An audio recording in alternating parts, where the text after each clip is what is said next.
నీకేం తెలుసనరా వెళ్ళి వాళ్ళతో గొడవ పడ్డావు? ఎవరైనా బొట్టు పెట్టి పేరంటానికి పిలుస్తారు. ఆ దుర్గాదేవి ఎవరికైనా బొట్టు పెట్టిందంటే మట్టు పెట్టినట్టే. ఇప్పుడు దాని కన్ను నీ మీద పడింది, వదిలిపెట్టదు. అధికార బలం రాజకీయ బలం ఉన్న రాక్షసిరా అది.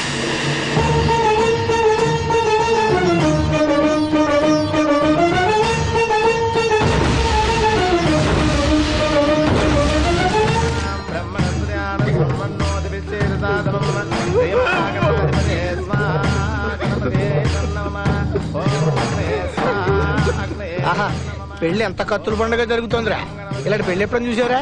నేను చూడాలి. ఇప్పుడు చూడు. ఏడ్చా అంటే చంపేస్తా. అమ్మో, నీ కాలు పట్టుకుంటానమ్మా. నా కూతుర్ని వదిలేయండమ్మా. రేపు దాని పెళ్ళమ్మా.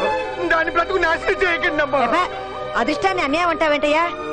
రేపు ఎవరితోనో జరగబోయే పెళ్లి ఈ రోజు నా కొడుకుతో జరుగుతోంది. సంతోషించు. ఎంత ముచ్చటగా ఉన్నారు కదా ఇద్దరు. అటు చూడు, ఏడవక అటు చూడు. అంత దూలగా ఉంటే రేపు ఇంకోటితో చేసుకోండి. నువ్వు మనిషివా పసువారా? నిన్ను నరికేస్తాను. అయినా నా కొడుకు ఏం తక్కువే. నా బంగారు కొండ కన్నా అందగాన్ని నువ్వు తేగలవా? ఎంత మందిని అడ్డంగా నరికినా పెళ్ళని మాత్రం బాగా చూసుకుంటాడే. సార్ నా మాట సార్, ఈ ఊరికి మీరు కొత్త విషయాలు మీకు తెలీదు. ఆ దుర్గాదేవి చాలా పవర్ఫుల్. ఆవిడతో పెట్టుకుంటే చాలా డేంజర్ సార్. నా మాట అయితే ఏం చేస్తుంది? పోస్ట్ పిక్ ఇస్తుందా? పోస్ట్ పోతే పోస్ట్ ఆఫీస్ ముందు ఖాళీ కవర్లు అమ్ముకు బతకొచ్చు సార్. ఆవిడతో పెట్టుకుంటే ప్రాణాలే పోతాయి.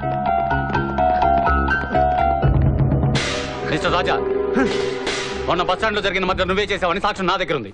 ఇదిగో అరెస్ట్ వారెంట్. వచ్చి జీపేకు. ఎవడ్రా మాకు వ్యతిరేకంగా సాక్ష్యం చెప్పింది? చెప్పండి, చెప్పండి రా.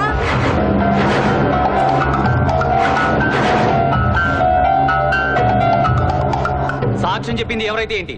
వారెంట్ తెచ్చా. రానంటే సంకెళ్ళు వేసి నడి రోడ్డు మీద ఈడ్చుకుంటూ తీసుకెళ్తా. సభాష్ ఇన్స్పెక్టర్, నువ్వు నాకు నచ్చావు. మగవాడు అనిపించుకున్నావు. ఒరే ఇన్స్పెక్టర్ గారికి బొట్టు పెట్టండి రా.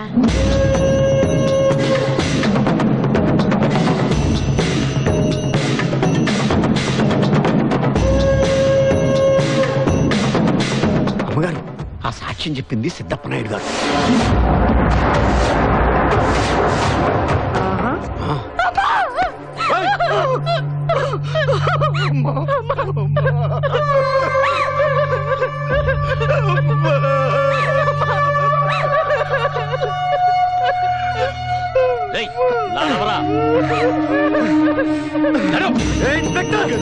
గురించి నీకు తెలియదు ఏంట్రా? నీ గురించి తెలిసేది. తమ్ముడు,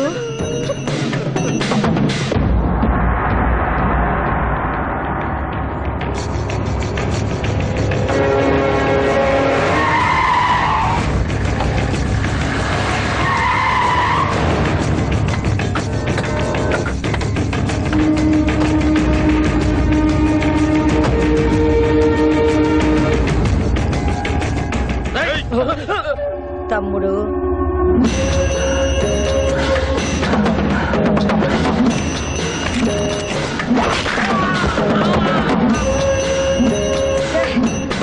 నాన్న, నా బంగారు కొండ నిన్ను అరెస్ట్ చేసి నిన్ను పోలీసు చిప్పెక్కిస్తాడా వాడు? వద్దులే, అటు చూడొద్దు, భయపడతావు. వెళ్దారా.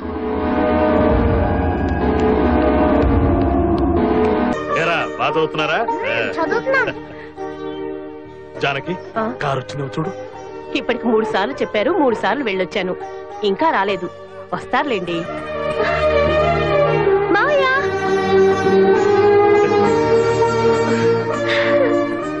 ఎక్కడ అంకులు అంటారని భయపడ్డాను. తాతయ్య, అమ్మా చందన, నాన్న ఎక్కడరా? బాగున్నావా తల్లి?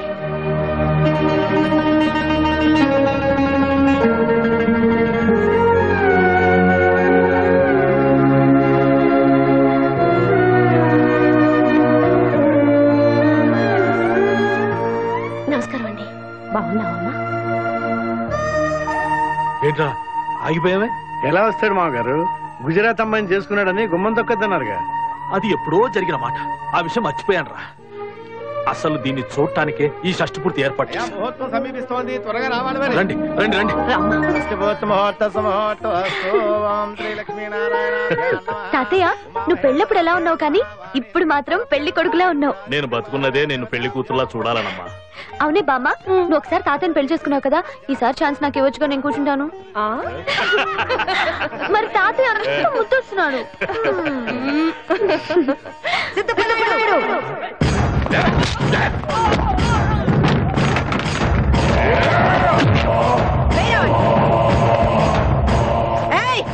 సిద్ధపనాయుడు బయటికి రా. దుర్గాదేవి, శుభకార్యం జరుగుతున్న ఇంట్లో ఏమిటి దౌర్జన్యం? నువ్వు 60 ఏళ్ళకి మళ్ళీ పెళ్లి కొడుకు అవుతున్నావు, కానీ నా కొడుకు పెళ్లి నువ్వు పోలీసులు సాక్ష్యం చెప్పిన దాని వల్ల ఆగిపోయింది. నీ మనవరాల్ని నా కొడుకు ఇచ్చి పెళ్లి చేసి క్షమించి వదిలేస్తాను. ఈ రౌడీ వెధవతో నా మనవరాలకు పెళ్ళా? గొడవ పెట్టుకోకండి.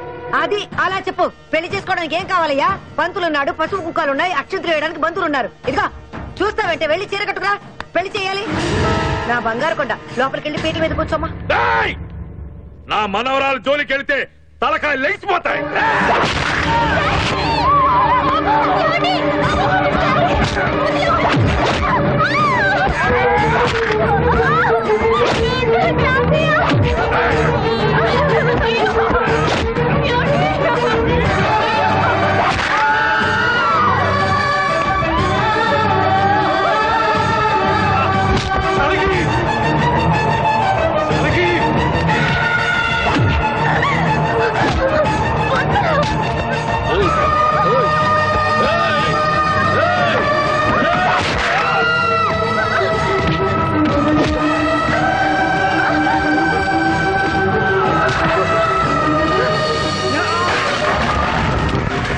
రోజు జరిగిన గొడవల్లో చందన తల్లిదండ్రులు నానమ్మ చనిపోయారు. ఆ దుర్గాదేవి కొడుకు కూడా మంటల్లో పడి కాలిపోయాడు. గాయపడ్డ సిద్ధప్పరాయుడిని చందన్ని తీసుకుని ఆమె మేనమామ ఊరు వదిలేసి వెళ్ళిపోయాడు. ఆ ఊరు వాళ్ళు దేవుడని కొలిచే సిద్ధప్పరాయుడికి ఇప్పుడు అక్కడ ఆస్తులు లేవు, అనుచరులు లేవు. అన్నింటినీ దుర్గాదేవి నాశనం చేసింది. ఇప్పుడు వాళ్ళు ఎక్కడున్నారో ఎవరికి తెలియదు. అటువంటి దుర్గాదేవికి ఎదురెళ్తున్నావురా, నిన్నెలా కాపాడుకోవాలో తెలియడం లేదు. వాళ్ళు నిన్ను వదిలిపెట్టరు, వెళ్ళిపోరా ఇక్కడి నుంచి. పెద్దనాన్న, నువ్వు ఎవరికి భయపడినా నీ ఊరు వెళ్ళి పారిపోమంటున్నావు? వాళ్ళ చేతికి నన్ను నమ్మొచ్చిన చందన అప్పచెప్పొచ్చాను. అన్నయ్య మనకి దక్కాడు కదా అని ఆ అమ్మాయిని అలా వదిలేయటం న్యాయమా? అలా ఆలోచించి ఆగిపోతే వాళ్ళు నిన్ను చంపేస్తారా? చంపినా పర్లేదు, నాకేమైనా జరిగితే నా కోసం ఏడటానికి నాకు అమ్మ నాన్న లేరు. కానీ అమ్మాయి కోసం వాళ్ళ తాత 1000 కళ్ళతో ఎదురు చూస్తున్నాడు పెద్దనాన్న. అంటే ఇన్నాళ్ళు నీకు తల్లిదండ్రులు లేని లోటు తీర్చలేకపోయావనా? సరే వెళ్ళు, కానీ ఆ అమ్మాయి కోసం నువ్వు ఎందుకు వెళ్తున్నావో తెలుసుకోలేనంత పిచ్చివాళ్ళం కవరా మేము. ఆ అమ్మాయిని ప్రేమించినందుకు వెళ్తున్నానే కదా ఉద్దేశం. కానీ నిజమేంటో తెలుసా పెద్దనాన్న, తను నన్ను ద్వేషించకుండా ఉండాలంటే నేను చేసిన తప్పును సర్దిద్దుకోవాలి. అంటే ఈ ఊరు వదిలిపెట్టి వెళ్ళవా?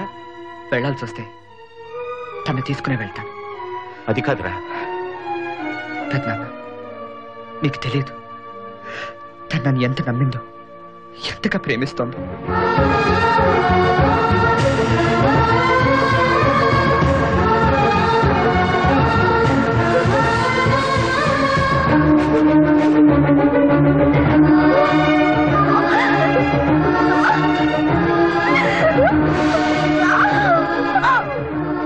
ఏమా లవ్వా? ఓహో,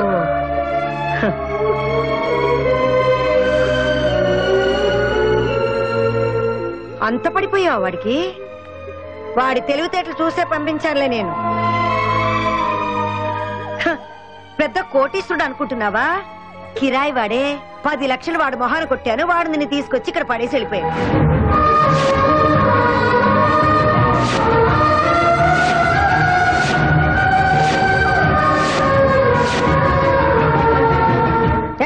అన్ని తెలిసాక ఎందుకు ఏడుస్తావు? నీకున్నది ఒక్కటే దారి, నా మాట వింటాం. నాన్న బంగారు కొండ,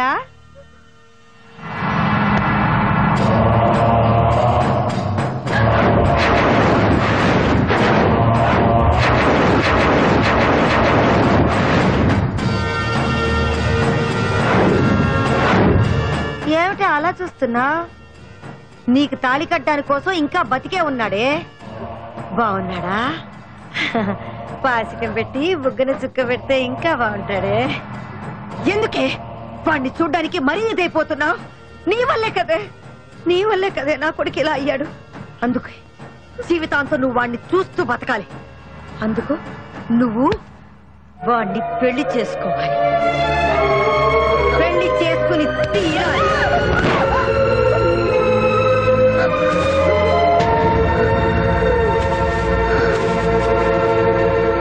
అందరి తలరాత ఆ బ్రహ్మ రాస్తే ఇక్కడి వాళ్ళ తలరాత నేను రాస్తానే. తమ్ముడు, పెళ్లికి ఏర్పాట్లు చేయరా.